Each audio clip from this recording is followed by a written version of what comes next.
like everybody else, I want to thank Watt and Barbara. I've had the good fortune to be here 9 years in a row, and the first time I came, I had known Watt for a good while. I had met Dick Bausch once in a bar in Washington, D.C. He doesn't remember it. And I had met Jill once, and I don't think I knew another soul. And it didn't take long to realize that this was a really special place and to be made to feel part of what has long since seemed to me like a family. I'd like to thank Adam and Megan and all of the staff. Our wonderful workshop, which has just been one of the best ever. My special friend and workshop sister, Jill McCorkle. Yeah. I've got a novel coming out in January, and it's dedicated to her. And I guess that says as much as anything about what she means to me. I also have a book coming out in September. It's like you write for years and, you know, things, that's not the way it should be. They should be spread out, but that's not the way it happened. I was asked to do, there's a small press in Brooklyn that's doing a book in which American novelists write about a book that they think influenced them or a book that means a lot to them. And I first said no, and then I woke up the next morning and I thought, I don't want to be idle when I finish that novel. And there's a book that means the world to me. And so I said yes, had to get past my agent who asked that question. Why are you doing this? I said, because. How many of you have read the novel or seen the film, The Last Picture Show? Oh, really? Oh, that's wonderful. Well, you need my book.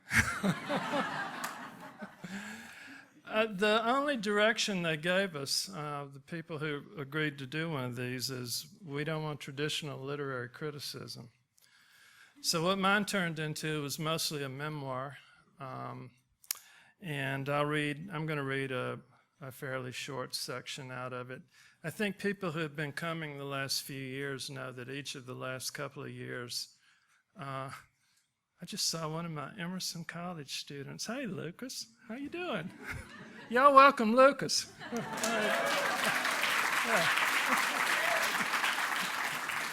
Follow me to the drinks afterwards. I think people know that the last couple of years, when I've been here for the conference, my father had been just critically ill, and he died back in March. So this is really the first time I haven't left here going down to Mississippi.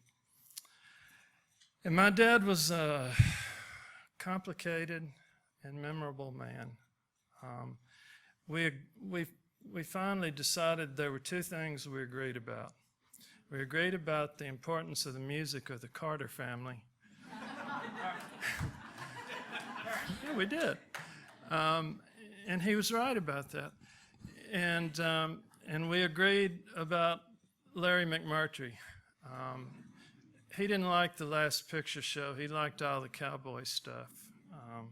But anyway, that was a point of rare confluence between the two of us. So I'll read this little section and we'll head over to celebrate the Sewanee Review. Can you all hear me okay? Is it good? All right. A novelist I know, a man about my age, whose parents were both New York literary figures, well published, if not well paid, once said that while it made perfect sense for him to have become a writer, it made no sense at all for me to. How, he wondered, did something so strange and unlikely come to pass? When he posed this question, we were relaxing in the jacuzzi in my backyard in California, having a final drink after a party my wife and I had thrown in his honor.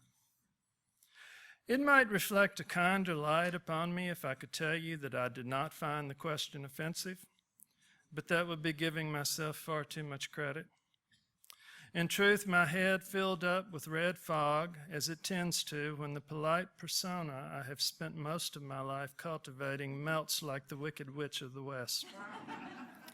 I don't know for sure what I said to him, but since we have remained on speaking terms, I feel certain I did not tell him to go to hell.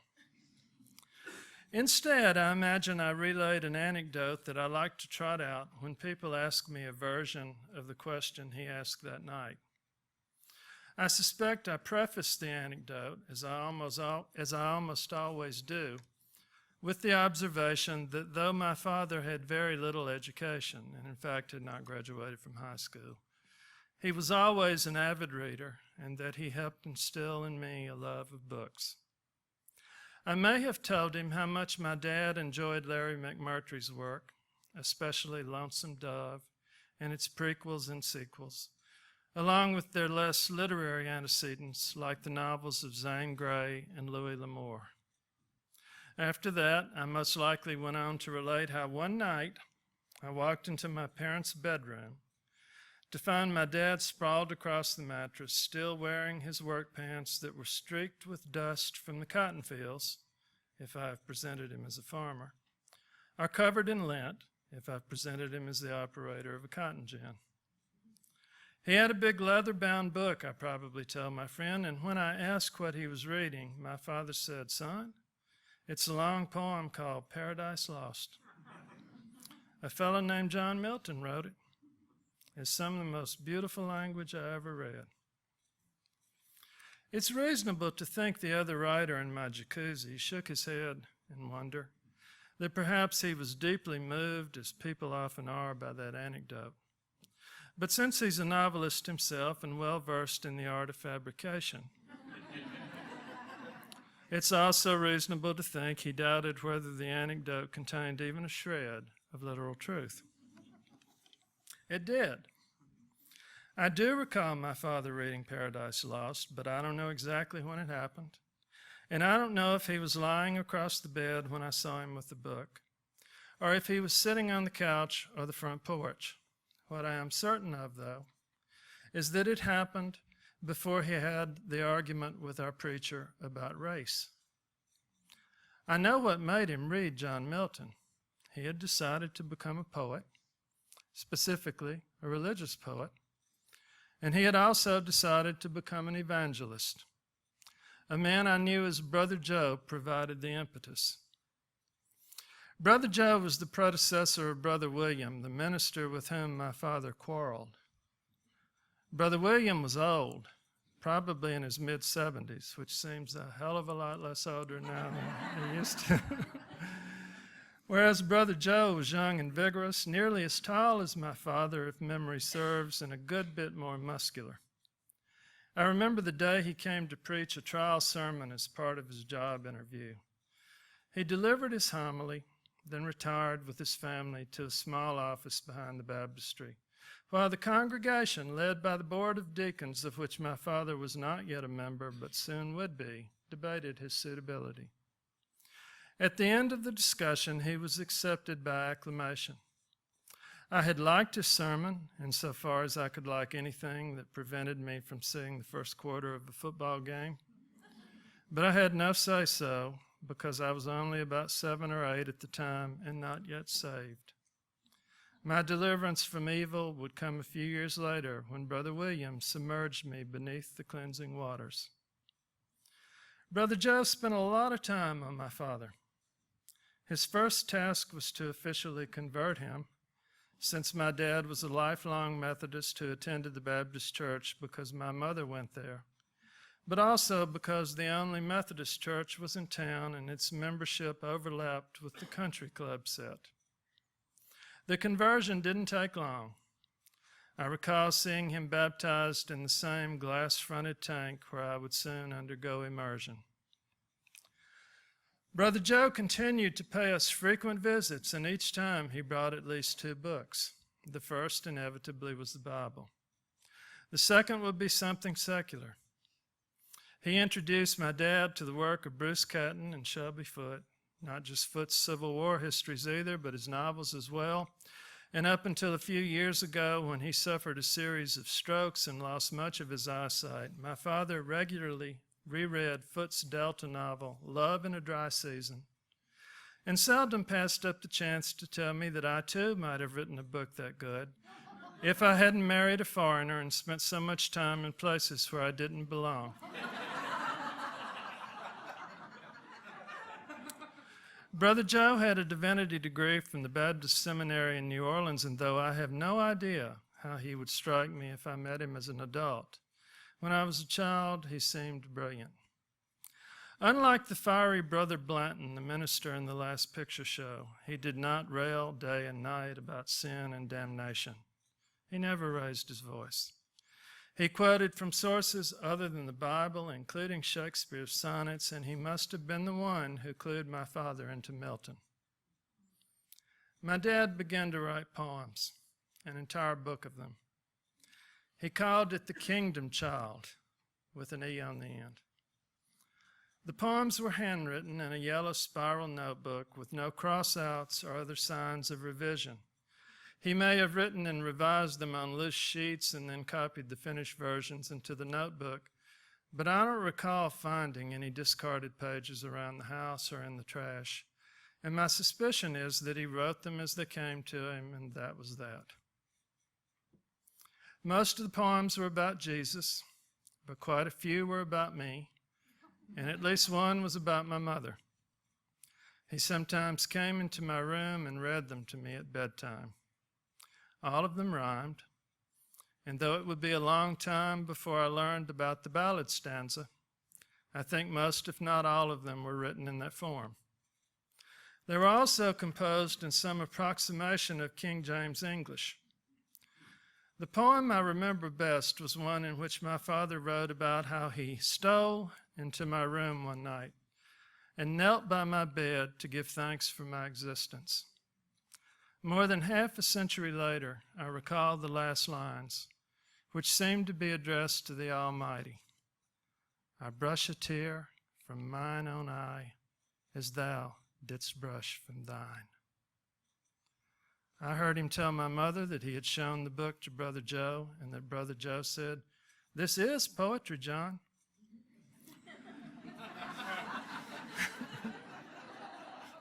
Yeah, we've all had some of those moments, right? My father took the minister's response as evidence that his work was both accomplished and profound. And one night when he came to read to me, he told me that the next day he would send the manuscript off to a publisher so that other fathers could buy it and read it to their own sons. That was the last time I ever heard of the Kingdom Child. There's no water. It's okay. His desire to become an evangelist was also kindled by Brother Joe. Though I can remember the minister's face, I can't recall anything about his wife or his children, not even how many kids he had. I don't remember where he came from, but I know he was not local, and what sticks in my mind is that he grew up somewhere in East Mississippi. It seems likely to me that he also grew up poor because my father was completely at home around him, whereas he was never comfortable around people who either came from money or had managed to acquire it. In Brother Joe, I suspect my father saw an idealized version of himself. Brother Joe served a higher power and kept his hands clean, whereas my father lived a life of dirt and grime and counted himself lucky if he managed to make the payments on our house and keep my mother and me fed. His intelligence had not served him or anyone else well. Other men would nod if they encountered him on Front Street on Saturday afternoons when almost everyone went to town, but he slipped right out of their thoughts the moment they passed him by. He might as well have been invisible. All of this changed when Brother Joe began to pay him special attention. After he was baptized, the minister asked him to serve as an usher. So every Sunday, both morning and evening, my father would move along one of the aisles, collecting the offering plate at the end of each row and handing it to the first person in the next row. When those plates, which were made of dark hardwood and had red felt-lined bottoms, reached the back of the church, they were always full of money. And though it did not occur to me at the time, the sight of all that green paper must have been hard for him to bear. I know it was rough on me. I'd seen plenty of 5s, 10s, 20s, and 50s in those plates, and on one memorable occasion, I even spotted a $100 bill, which is probably more than my father earned in a week. By the time he began to talk about becoming an evangelist, he was running the first of the 2 cotton gins that he would operate over the next few years. The co-owners of this particular gin were, like my father, deacons at the church, and both of them owned a lot of rich Delta farmland and were cotton farmers themselves. One of them, Brother George, was also the choir director. He had a nickname, Tiny. I'm not sure anybody except my father ever called him that, though, and I strongly doubt that he ever called him that to his face. Brother George, to say it simply, was anything but small. While not exactly fat, he was a man without angle. Everything about him was soft and curved, even his chin. His stomach was pronounced, but it did not lap over his belt like those of so many men in a corner of the country that craves red meat and starch.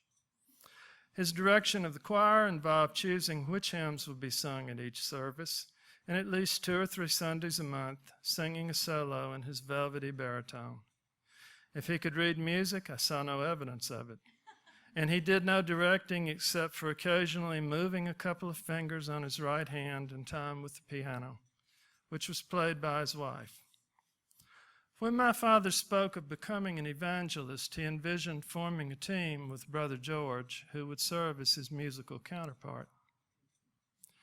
These were godly times in our household at Route 2, Box 79.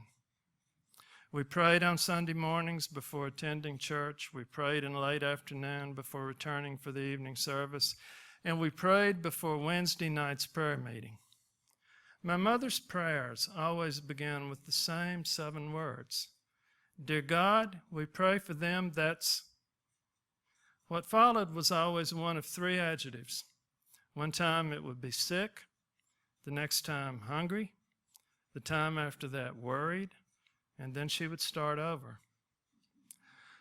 I can only recall one instance in which she deviated, and it surprised both my father and me so badly that we opened our eyes, as if to see whether we had imagined what we thought we just heard. The look on his face assured me we had not. Dear God, she had said, I pray for them that's overbearing. Please let them that's overbearing feel somebody bearing down on them like they bear down on others. Bring them low, Lord, so they'll know. My own specialty was prayer for those who drank. Chief among them, such wayward kin as Uncle Henry, Uncle Billy, Uncle Cecil, and Uncle Pat. About all you had to do to make my prayer list was to be spotted with a beer in your hand.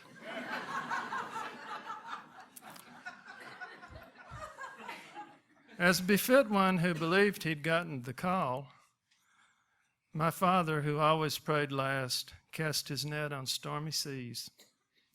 At various times, I heard him pray for George Wallace, whose presidential campaign he supported, for the health of Ike, whom he continued to admire despite his having ordered troops into Little Rock, for the demise of rock music and a return to manly hairstyles. This is serious. For a new Prohibition Act, for a new Supreme Court, for rain, for clear skies, for Russia to become a Christian nation, for the local pool hall to close down, for the Honey Theater to quit showing unwholesome movies, and should they refuse, for the Lord to shut it down too. He prayed for my mother and me, that I would never drink or take drugs, and that when I reached my majority, I would find a good job in town at a store like the Western Auto, so I would not have to toil in the fields as he had. that my mother would remain a dedicated homemaker, as thy will demands, and that her hands would not become chapped and broken from washing dishes and shelling snap beans and black-eyed peas. Amen. As I write, my father is lying in a hospital in Greenville, Mississippi, some 25 miles from the town where he lived for 89 years, save for when he served in the Navy and traveled to various parts of the country as well as the South Pacific and Japan. The strokes have robbed him of the ability to speak clearly, to walk, or use his hands. A few weeks ago, he fell out of his wheelchair at a rehab facility and broke several vertebrae. He had to be placed in a neck cast, and within a couple of weeks, he became non-responsive. Right now, he is being given glucose, but since he long ago signed a do not resuscitate form that prevents the use of a feeding tube, he is essentially waiting to die. According to what the hospital has told me, his life expectancy at this point is less than a month. Thinking back over the portion of his life that I've witnessed, I feel fairly certain that for him the happiest period was those days in the mid to late 60s when he wrote poetry and dreamed of preaching the gospel. I think it was probably the only time when he felt he was moving in a clear direction, that he was doing something other than staggering from one day to the next, trying not to drown in despair. Nobody, except perhaps Brother Joe, would have given him a dime's chance of attaining his goal. And even my father himself must have secretly feared it would never come to fruition, since nothing else ever had. But if he entertained such doubts, he never showed it. He smiled a lot in those days, though he has seldom smiled since. It was as if he'd been administered a wonder drug that briefly overcame his dark disposition. I don't recall being whipped much, if at all, and a couple of times I saw him embrace my mother, something I had not seen before and would never see again. The life of a gin operator is a seasonal affair. For the first 6 months of the year, you have almost no responsibilities. Preparation starts in early summer when you have to check all the machinery, making sure the belts are in good condition, that all the nuts and bolts are tight, the saw is properly lubricated. From the day you gin that first bale, around the end of August or beginning of September, until you gin the last one, usually before Thanksgiving, you don't have time to do much of anything else. My father came home after midnight and left the following morning while I was still asleep. When I got to the breakfast table, his Schofield Reference Bible, which he prized for its concordance, was invariably lying beside his empty coffee cup, the black ribbon that served as a marker visible between the gilded pages. He studied it every morning and again when he got home. After he sent his poems off to be rejected, he began to write sermons. Some of these he worked on in the gin office that looked out onto the scales where cotton trailers were weighed before the man operating the suction pipe went to work. But most of the homilies were written in his bedroom during the winter and spring. They ran to 10 or 12 pages apiece. He composed them on legal pads and generally kept them locked away in the closet along with his rifles and shotguns. And once or twice I saw a pad lying on the desk that doubled as his chest of drawers. I don't remember much about the sermons, how the writing struck me, but I can say that though he had never written an academic paper in his life, he knew something about citations. The pages were often footnoted, and the footnotes contained abbreviations that I did not understand, like CF and NB. One Sunday morning, for the only time in his life, he stood behind a pulpit to preach. I suspect this happened in 1966, though I could be off a year in either direction. I know it was in late spring or early summer because he wore the lighter of his two suits, and I recall it as a beautiful day, not yet hot, with the odor of Cape jasmine in the air. Brother Joe was off preaching a weekend revival similar to the one that figures prominently in the last picture show, and he had asked my father to deliver the morning sermon. The practice was not uncommon. In cases in which, for whatever reason, the minister was absent, deacons were often asked to fill in. It happened 3 or 4 times a year. By tradition, the family of the preacher sat in the front row. But my father did not want my mother and me to sit there, telling us to take our places in a pew at the rear of the sanctuary. "When pride cometh," he said, quoting from Proverbs, "then cometh shame, but with the lowly is wisdom." We were the lowly, my mother and I, a fact that by then both of us accepted. Anyway, I was happy to escape scrutiny. I figured he'd make a fool of himself. Judging from the expressions on the faces of some of the choir members when he laid his Bible on the pulpit, I was not alone. I wish I could hear his sermon again. As it was, I got to hear it twice. It was taped and broadcast on the local radio station the following week. If this seems odd, it's important to know that many of the churches recorded Sunday morning services for broadcast, and that each weekday morning you could hear somebody preaching on WNLA. It's tempting to write, or to try to write, the kind of sermon my father might have delivered, then present it to the reader as fact. But the truth is that I don't have the faintest notion what he said that day. Though I heard one of my Uncle Lamar's daughters, who had been raised Catholic, tell him, "Uncle Johnny, you were preaching fire and brimstone. You sounded real good on the radio, though."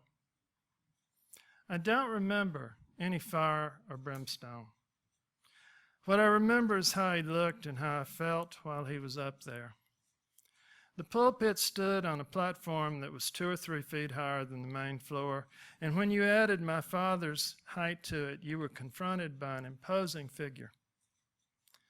I'd been scared of him all my life, and would remain so until I started lifting weights and became much bulkier and stronger than he had ever been.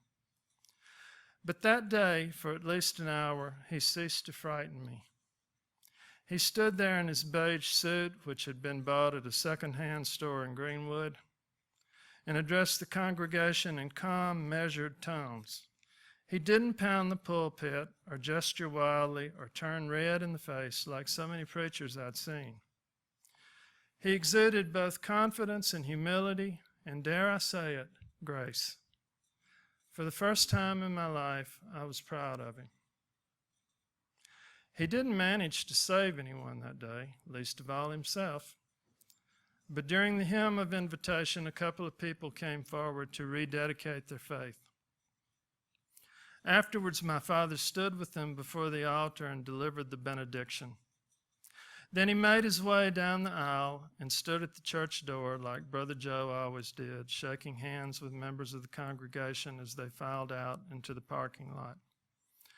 Several people told my mother what a fine job he'd done, and I heard one of them say, "He's a natural," though I wasn't certain exactly what that meant. In the end, it meant nothing at all. No matter what my father attempted, he always ended up facing a closed door. One day, Brother Joe drove over and informed my parents that he and his family would be moving away. "We're going to starve to death here," my mother told me, he said.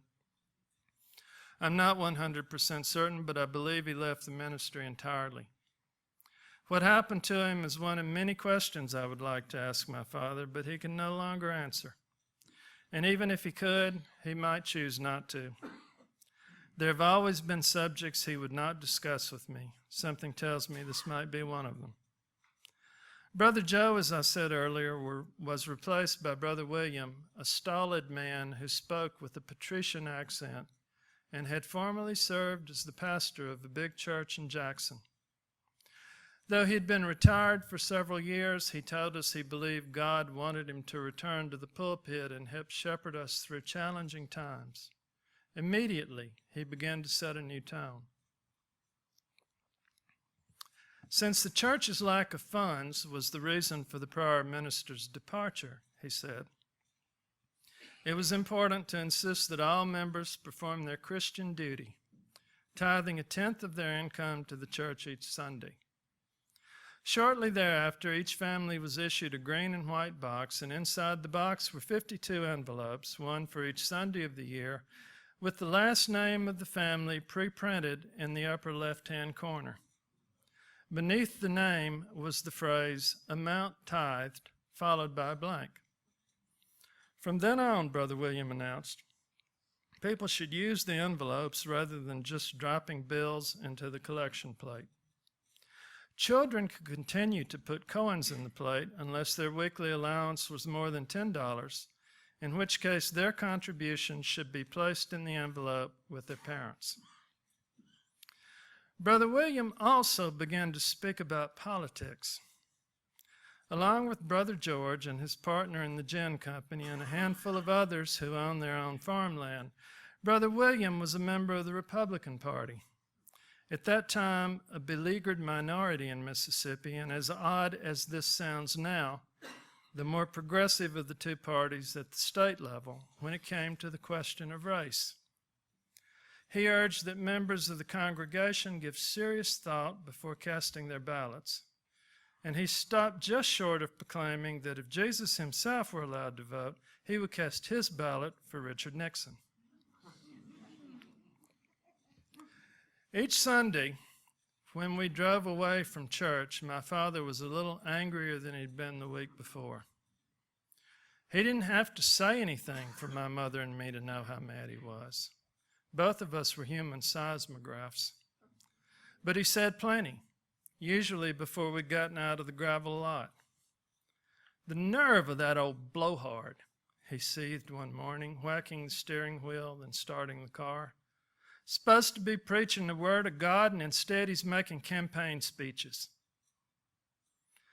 My mother's method of dealing with his black fits was to change the subject to some innocuous topic and chatter away, in the vain hope that if she could only talk long enough, the storm would blow over. "Mildred Boone just told me they're fixing to make a movie in Carrollton," she said, beginning her sad filibuster. "Claims it'll have Steve McQueen and Will Gear in it, and she didn't know who all else. Said it's based on some book by somebody or other. It's based on a book by Faulkner," my dad said. "Not that it matters, and since it don't, just shut up about it. Most of them people back there stink. Letting that old man dictate to him like he was God himself rather than just a servant, it makes me want to puke." Not long after that, Brother George told him that since rain was in the forecast and everybody needed as many empty trailers as they could get so they could pick the last of their crops before the bad weather hit, he would have to gin cotton on Sunday. My father carried his dark suit to the gin, worked until 10:30 that morning, put it on, and met my mother and me at church. That was the day Brother William told the congregation that if we were true Christians, we would welcome black people into our house of worship. Almost everybody smiled and ignored him, but my father did not, telling him off in the parking lot. That was the last time my family went to church. Thank y'all.